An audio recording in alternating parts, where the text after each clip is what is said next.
বাংলাদেশের ছাত্র জনতার অভূতপূর্ব অভ্যুত্থানের রেশ কাটতে না কাটতেই এবার চরম অগ্নিগর্ভ রূপ নিয়েছে প্রতিবেশী ভারতের রাজধানী দিল্লি।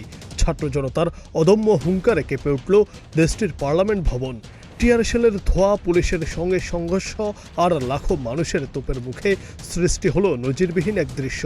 ভেতরে স্বয়ং প্রধানমন্ত্রী নরেন্দ্র মোদী উপস্থিত থাকা অবস্থাতেই সব নিরাপত্তা বলয় ভেঙে সংসদের মূল ফটক ঘেরাও করেন ক্ষুব্ধ আন্দোলনকারীরা। পরিস্থিতির তীব্রতায় শেষ পর্যন্ত কড়া নিরাপত্তার মধ্য দিয়ে তড়িঘড়ি করে সংসদ ভবন ত্যাগ করেন মোদী। মেডিকেল ভর্তি পরীক্ষায় নজিরবিহীন দুর্নীতি ও প্রশ্ন ফাঁসের প্রতিবাদ এবং শিক্ষামন্ত্রীর পদত্যাগের দাবিতে ককরোচ জনতা পার্টির আহ্বানে রাজপথে নেমে আসে ক্ষুব্ধ শিক্ষার্থীরা। সোমবার সকাল থেকেই দিল্লি পুলিশ লোহার বিশাল ব্যারিকেড বসিয়ে সংসদ চত্বরকে দুর্বেদ্য দুর্গে পরিণত করেছিল, কিন্তু তরুণদের উত্তাল ঢেউয়ের সামনে তাসের ঘরের মতো ভেঙে পড়ে সেই ব্যারিকেড।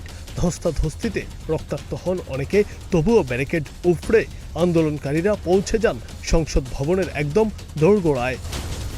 মুহূর্তের মধ্যে দাউ দাউ করে জ্বলে ওঠে ক্ষোভের আগুন। পুলিশ ও আধা সামরিক বাহিনী একের পর এক কাঁদুনে গ্যাসের শেল ছুড়লেও ছত্রভঙ্গ করতে পারছিল না বিক্ষোভকারীদের। পরিস্থিতি হাতছাড়া হয়ে যাওয়ায় সংসদের দক্ষিণ গেট পুরোপুরি বন্ধ করে দেওয়া হয়। জনপথ, রাজীব চক, পটেল চক, সেন্ট্রাল সেক্রেটারিয়েট এবং সেবাতীর্থ, এই 5টি বড় মেট্রো স্টেশন বন্ধ করে দিলে স্থবির হয়ে পড়ে পুরো দিল্লি।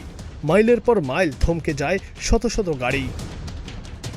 দিল্লি পুলিশ 163 ধারা জারির অসংখ্য অজুহাত দিয়ে কঠোর ব্যবস্থার হুমকি দিলেও পিছু হটেনি ছাত্র জনতা।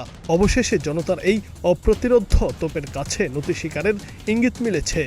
উত্তেজনার চরম মুহূর্তে সিজেপির কেন্দ্রীয় নেতৃত্ব দাবি করছে, পরিস্থিতির ভয়াবহতা টের পেয়ে কেন্দ্র সরকার তাদের সাথে জরুরি আলোচনায় বসতে রাজি হয়েছে। এদিকে ভারতের রাজধানী নয়াদিল্লির সংসদ ভবন এলাকায় পুলিশ ও ককরোচ জনতা পার্টির সমর্থকদের মধ্যে দফায় দফায় সংঘর্ষের ঘটনায় পরিস্থিতি নিয়ন্ত্রণে ওই এলাকার ইন্টারনেট সেবা সাময়িকভাবে বন্ধ করেছে মোদী সরকার।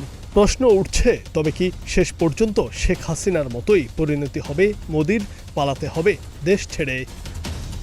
News desk, green TV digital.